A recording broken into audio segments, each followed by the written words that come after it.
السلام علیکم ورحمۃ اللہ تعالی وبرکاتہ۔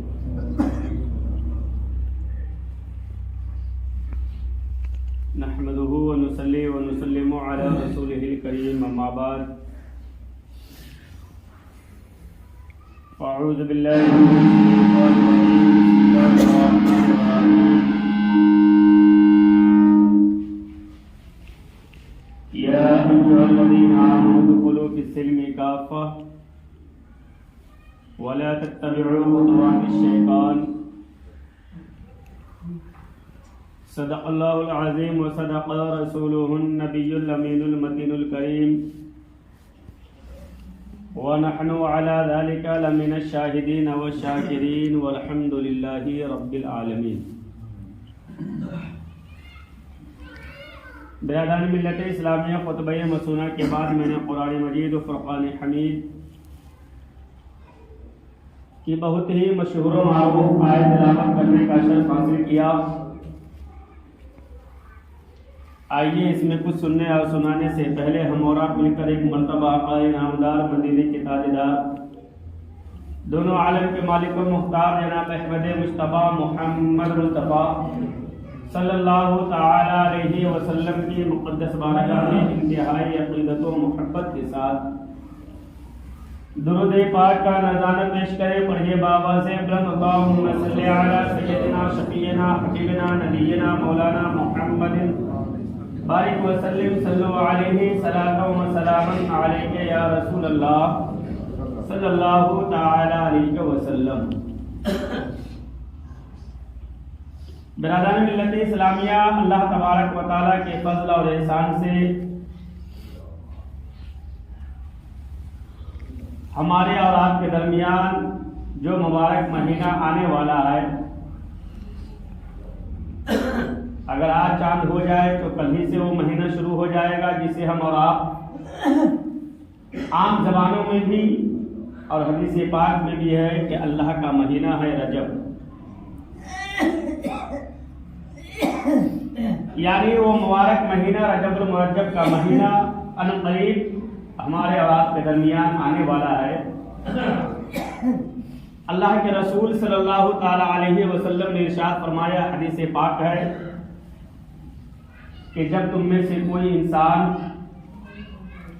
رجب کا چاند دیکھے، اور دیکھنا بھی چاہیے، تو اللہ کے رسول صلی اللہ تعالی علیہ وسلم نے حدیث مبارکہ میں ایک دعا ہمارے لیے اور آپ کے لیے ارشاد فرمایا کہ جب بھی رجب کا چاند دیکھو تو اللہ کی بارگاہ میں دعا کرو، اللہم بارک لنا فی رجب و شعبان وبلغنا الی رمضان، کہ اللہ ہمارے لیے رجب میں اور شعبان میں برکتوں کا نزول فرما، اور اسی مبارک مہینے کی برکت سے جو مبارک مہینہ ان دو مہینوں کے بعد رمضان مبارک کا مہینہ آنے والا ہے، اللہ ہمیں تو مبارک مہینہ رمضان کا نصیب فرما۔ ہر آدمی کو دعا کرنی چاہیے، اور ایک حدیث پاک میں اور اللہ کے رسول نے ارشاد فرمایا کہ یوں تو دعائیں مومن کامل کے انسان کی ہمیشہ اللہ کی بارگاہ میں قبول ہوتی ہے، یہ الگ بات ہے کہ اللہ تبارک و تعالیٰ ان دعا کا فائدہ جو ہم اللہ سے مانگتے ہیں ہمیں اسی وقت دیتا ہے جب اس چیز کی ہمیں ضرورت ہو جو ہمارے لیے فائدہ مند ہو۔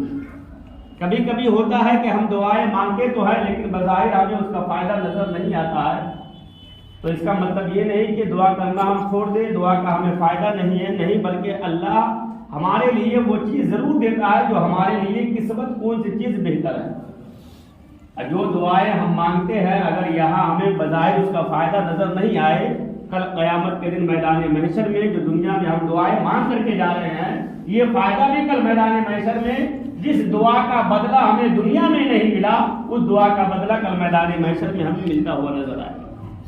دعائیں تو ہمیشہ قبول ہوتی ہے، لیکن 5 راتیں ایسی ہے کہ اللہ کے رسول ارشاد فرماتے ہیں کہ ان 5 راتوں میں اللہ تبارک و تعالیٰ دعائیں قبول کرتا ہے۔